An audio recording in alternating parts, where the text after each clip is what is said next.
Hello everyone. So today in this video we are going to discuss the topic invariants. क्या पढ़ना है हमने? Invariants. देखो name से ही क्लियर है यहाँ पे invariants. वेरी मतलब वेरी करना, चेंज होना. Invariants मतलब जो एक्सप्रेशन चेंज ना हो उसे बोलते हैं invariants. ठीक है, जो चेंज ना हो. तो मैथमेटिकली हम यहाँ पे कैसे डिस्कस करेंगे invariants क्या होते हैं. So this is the definition of invariant.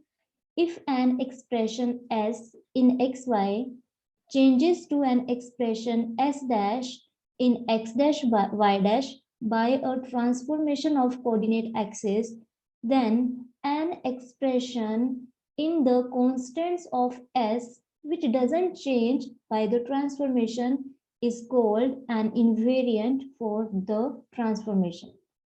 तो देखिए हमने यहाँ पे क्या डिस्कस किया है कि मान लेते हैं हमारे पास एक एक्सप्रेशन गिवन है s in terms of x and y. Suppose this is s. ठीक है, दिस इज s. ये हमें x एंड y की फॉर्म में दिया हुआ है. ठीक है, इफ एन एक्सप्रेशन s यानी this changes to an expression s dash in x dash y dash by a transformation of coordinate axis. अभी तक हमने लास्ट वीडियोस में टू टाइप की ट्रांसफॉर्मेशंस डिस्कस की हैं. First one is shifting of origin without changing the direction of axis and second rotation of axis. ठीक है, तो यहाँ पे बोला गया है कि हमें एक्स वाई में एक एक्सप्रेशन गिवन था, हमने क्या किया उस पर ट्रांसफॉर्मेशन अप्लाई कर दी. दोनों में से कोई भी हम ट्रांसफॉर्मेशन अप्लाई कर सकते हैं, आइदर शिफ्टिंग ऑफ ओरिजिन और रोटेशन ऑफ एक्सिस. मान लो ट्रांसफॉर्मेशन अप्लाई करने के बाद जो हमारा न्यू एक्सप्रेशन आया है, हम निकालते थे ना लास्ट जो हमने क्वेश्चन डिस्कस किया है कि जब हमने न्यू कोऑर्डिनेट एक्सिस में चेंज कर लिया है तो गिवन इक्वेशन जो है, गिवन कर्व का जो इक्वेशन है वो x डैश y डैश में आ जाता है. हम न्यू इक्वेशन फाइंड करते हैं. सेम वैसे ही कि ये हमारे पास x एंड y में एक एक्सप्रेशन था, उस पर हमने ट्रांसफॉर्मेशन अप्लाई की. दोनों में से कोई भी ट्रांसफॉर्मेशन हम अप्लाई कर सकते हैं और जो न्यू एक्सप्रेशन आया वो ये आया. ठीक है, ये बन रहा है. तो ये बोला है कि एक एक्सप्रेशन है एक्स वाई में. ठीक है, if this expression changes to an expression S dash, हमने इसको एस डैश में चेंज कर लिया. कैसे? By the transformation of coordinate axis, यानी either by shifting of origin or by rotation, then an expression in the constants of s which doesn't change by the transformation it called invariant. तो हमारे पास एक expression होगा. Expression को कैसा expression हम यहाँ पे बनाएंगे by using constants of the expression s. ठीक है, s के ये जो कॉन्स्टेंट्स है ना, a h b c है ना, ये जो कॉन्स्टेंट्स हैं इनसे मिलके हमारे पास एक ऐसा एक्सप्रेशन बनता है जिसका वैल्यू अगर हम पहले निकाल लें बिफोर ट्रांसफॉर्मेशन या फिर आफ्टर ट्रांसफॉर्मेशन करने के बाद हम फिर ये वही सेम एक्सप्रेशन ट्रांसफॉर्म्ड इक्वेशन से फाइंड करें तो उनकी जो वैल्यू है वो चेंज नहीं होती. ऐसे एक्सप्रेशन को बोलते हैं इनवेरिएंट्स. ठीक है, बाकी जब हम क्वेश्चंस करेंगे वहां से आपको क्लियरली ये क्लियर हो जाएगा अच्छे से कि इनवेरिएंट्स होते क्या हैं. ठीक है, बेसिकली वो एक्सप्रेशंस जो आप चाहे गिवन इक्वेशन से फाइंड कर लो या फिर ट्रांसफॉर्मेशन अप्लाई करने के बाद जो एक्सप्रेशन आया वहां से आप सेम एक्सप्रेशन का वैल्यू निकालो. अगर वो वैल्यूज दोनों सेम रहती है, वो चेंज नहीं होती हैं, तो ऐसी वैल्यूज को हम बोलते हैं, ऐसे एक्सप्रेशंस को बोलते हैं इनवेरिएंट्स.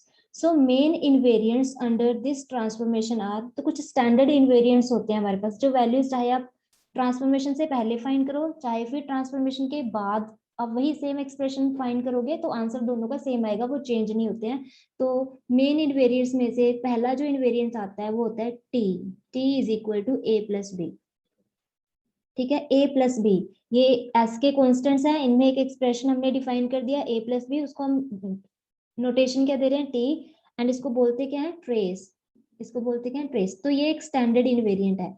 तो हम इसको इनवेरिएंट कब बोलेंगे? देखो जो गिवन इक्वेशन है पहले, ये इक्वेशन नंबर 1 है, इस पे हमें अभी तक हमने कोई भी ट्रांसफॉर्मेशन अप्लाई नहीं किया. ठीक है, तो आपने क्या किया, यहाँ से एक्स स्क्वायर का कोफिशिएंट उठाया, वाई स्क्वायर का कोफिशिएंट उठाया, तो कितना आएगा? Coefficient of x square plus coefficient of y square a plus b होगा. ठीक है, coefficient of x square plus coefficient of y square a plus b होगा. इसको जस्ट हमने नोटेशन दे दी, टी से डिनोट कर रहे हैं, उसको हम ट्रेस बोल रहे हैं यहाँ पे. ठीक है, तो ये एक ऐसा एक्सप्रेशन है जो इनवेरिएंट है. मींस हम इसको इनवेरिएंट क्यों बोल रहे हैं? आफ्टर ट्रांसफॉर्मेशन जब आप इस इक्वेशन पे ट्रांसफॉर्मेशन अप्लाई करोगे तो ये न्यू इक्वेशन आएगा, ठीक है। अब यहाँ से आप क्या करोगे, एक्स डैश स्क्वायर का कोफिशिएंट उठाओ, coefficient of x dash square उठाओगे and coefficient of Y dash square उठाओगे और दोनों को ऐड करोगे, आप देखोगे आंसर सेम आ रहा होगा। तो यहाँ पे भी हमने क्या किया, coefficient of x square plus coefficient of y square किया। आफ्टर ट्रांसफॉर्मेशन भी अगर आप यहाँ से coefficient of x dash square plus coefficient of Y dash square करोगे, दोनों का आंसर सेम आएगा, तभी हम इसको बोल रहे हैं कि ये क्या है, इनवेरिएंट है, इनवेरिएंट है। अब क्वेश्चंस में हम देखेंगे हाँ वैल्यूज एक्चुअल में सेम आती है, तो ये एक स्टैंडर्ड इनवेरिएंट है। वो एक्सप्रेशन जो आफ्टर ट्रांसफॉर्मेशन चेंज ना हो, जो वैल्यू पहले देता था वही वैल्यू बाद में भी उसका वही आ रहा हो सेम, तो ऐसे एक्सप्रेशन को बोलते हैं इनवेरिएंट। ऐसे ही सेकंड इनवेरिएंट है standard invariant delta.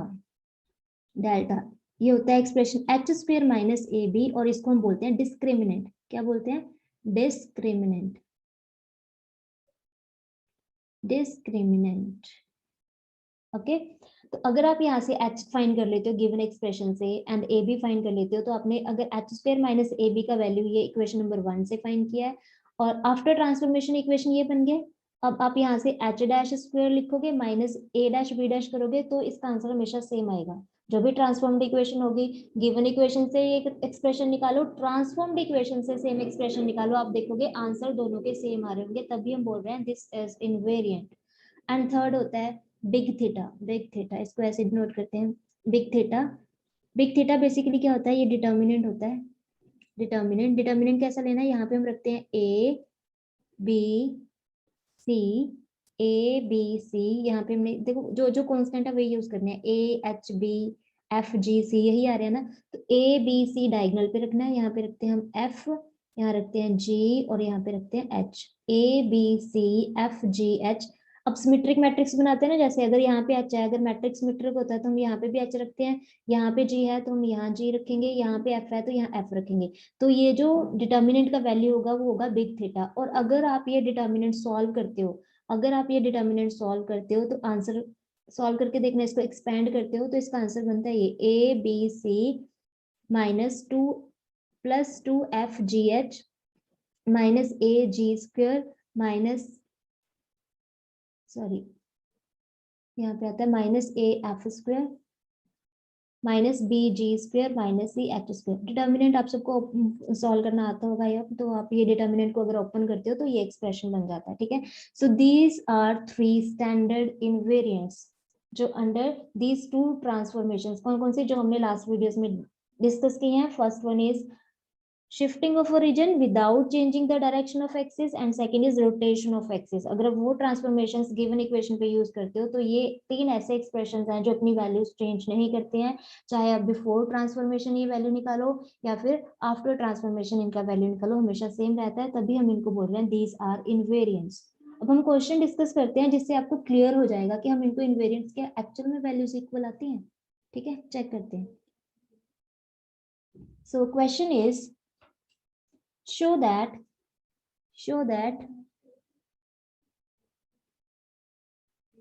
t delta and big theta are invariants. Show that t delta and big theta are invariants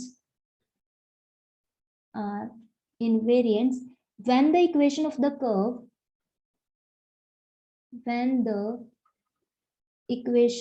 the curve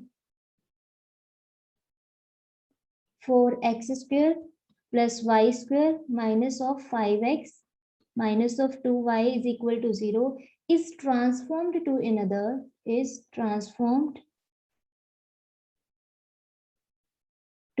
another by shifting origin to the point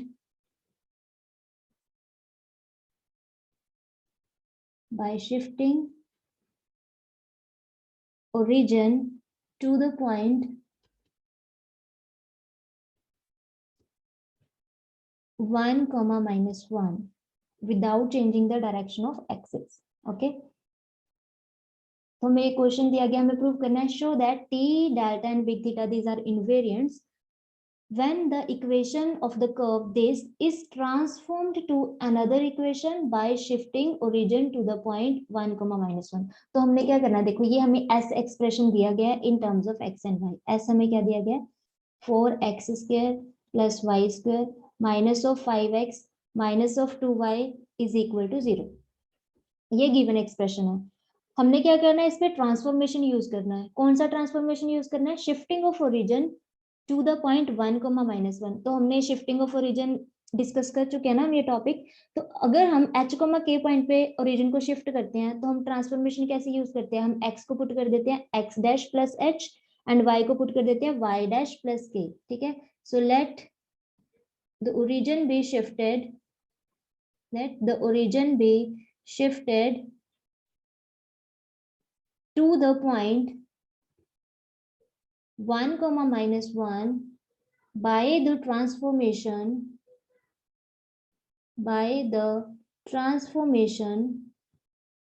x is equal to x dash plus h। h क्या होता है? जिस point पे हम जिस point पे हम origin को शिफ्ट कर रहे होते हैं, तो ये h है, ये k है, तो h की वैल्यू 1 है। हमने लिखना है x is equal to x dash plus h and y को हमने क्या लिखना है? y को लिखना है y डैश प्लस k की वैल्यू -1 है। तो हम क्या कर रहे हैं? ओरिजिन को 1, -1 पे शिफ्ट कर रहे हैं by using this transformation where x and y are old coordinates of the point and x dash y dash are new coordinates of the same point with respect to new coordinate axis. Okay, तो x को हम put कर देंगे यहाँ पे x dash plus 1, तो new expression आएगा हमारे पास। x को क्या पुट कर रहे हैं? x डैश प्लस 1, तो यहाँ पे आएगा 4 times x dash plus 1 the square. y को हम पुट कर रहे हैं y डैश -1 -5 टाइम्स x को पुट कर रहे हैं x डैश प्लस 1 -2 y को हम पुट कर रहे हैं y डैश -1। ये एक्सप्रेशन को सोल्व कर लेते हैं, तो s डैश जो है ये एक्सप्रेशन क्या आएगा?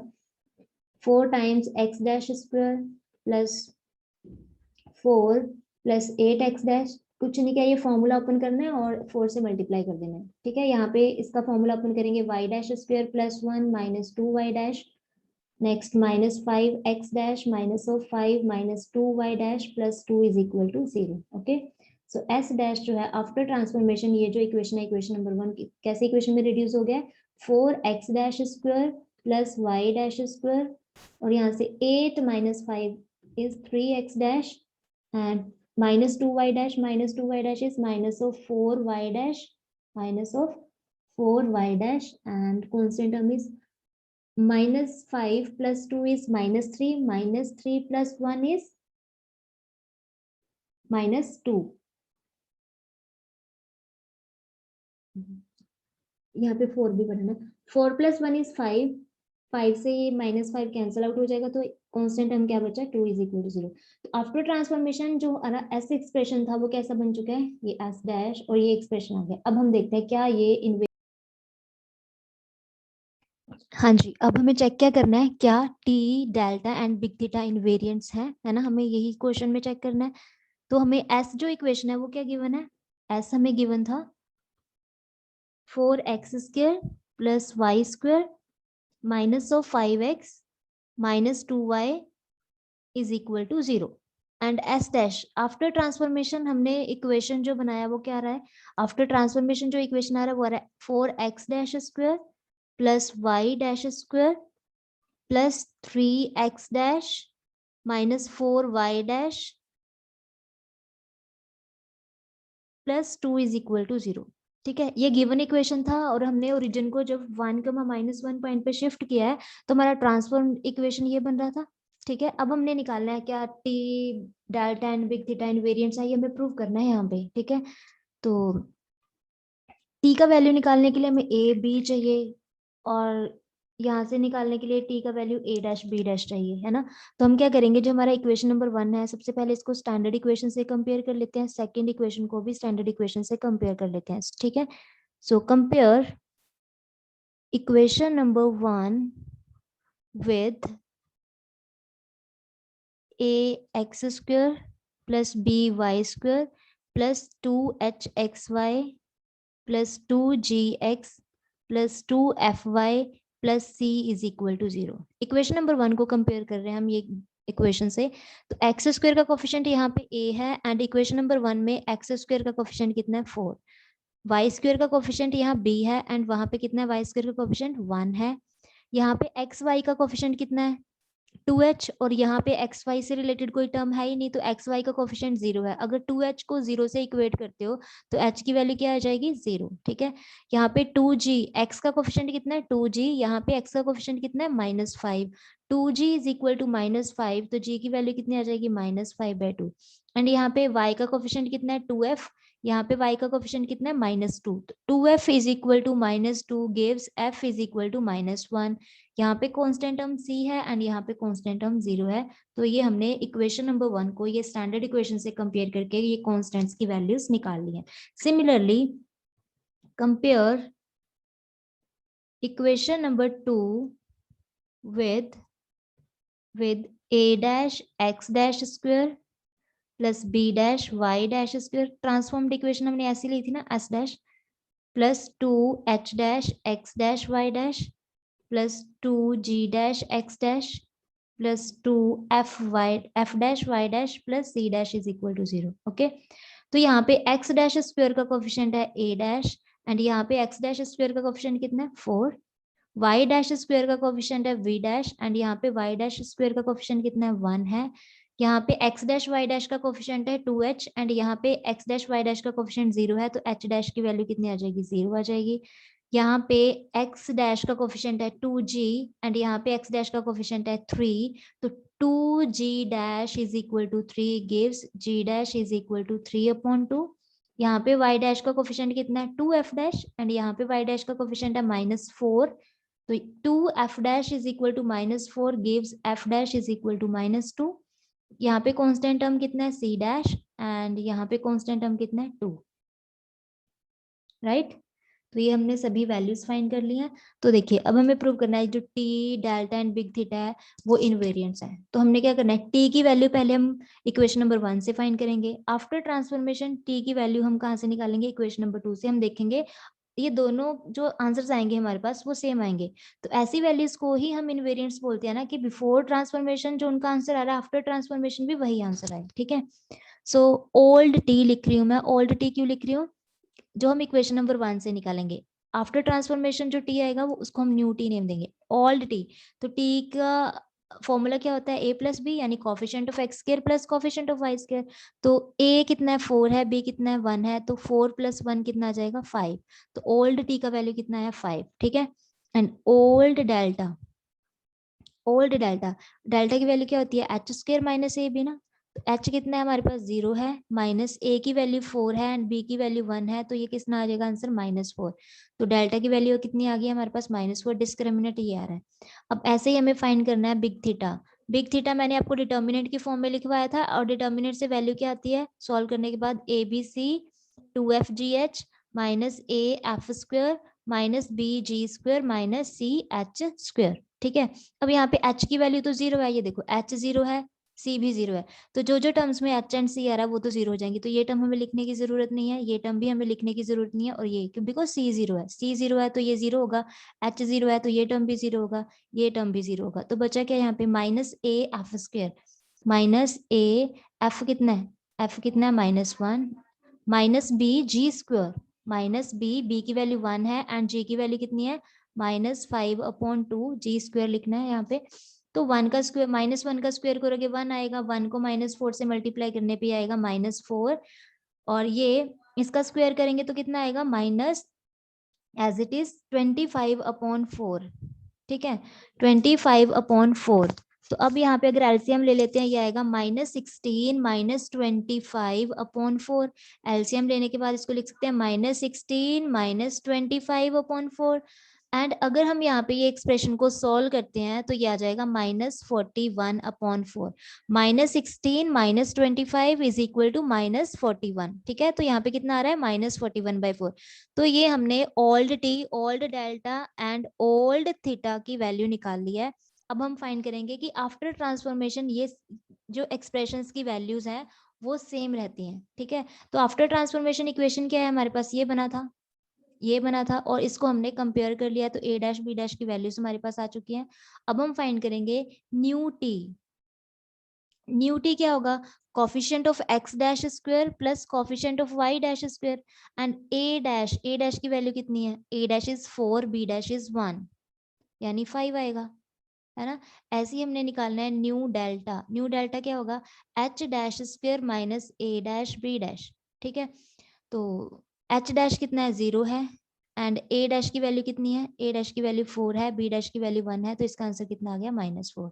ऐसे ही हम निकालेंगे new big theta, and big theta की वैल्यू क्या होगी, A dash B dash C dash plus 2 times F dash G dash H dash minus of A dash F dash square minus of B dash G dash square minus of C dash H dash square. ठीक है, अब हमने यहाँ पे ये A dash B dash C dash की values find करनी है, मतलब पुट करनी है, तो हमारा आंसर यहाँ से आएगा। So what is the value of A dash, A dash की वैल्यू है 4, बी डैश की वैल्यू है 1 एंड सी डैश की वैल्यू है 2। ठीक है, प्लस 2 टाइम्स एफ डैश की वैल्यू हमने फाइंड की थी -2 एंड जी डैश हमारे पास आ रहा था 3/2 एंड एच डैश की वैल्यू थी 0।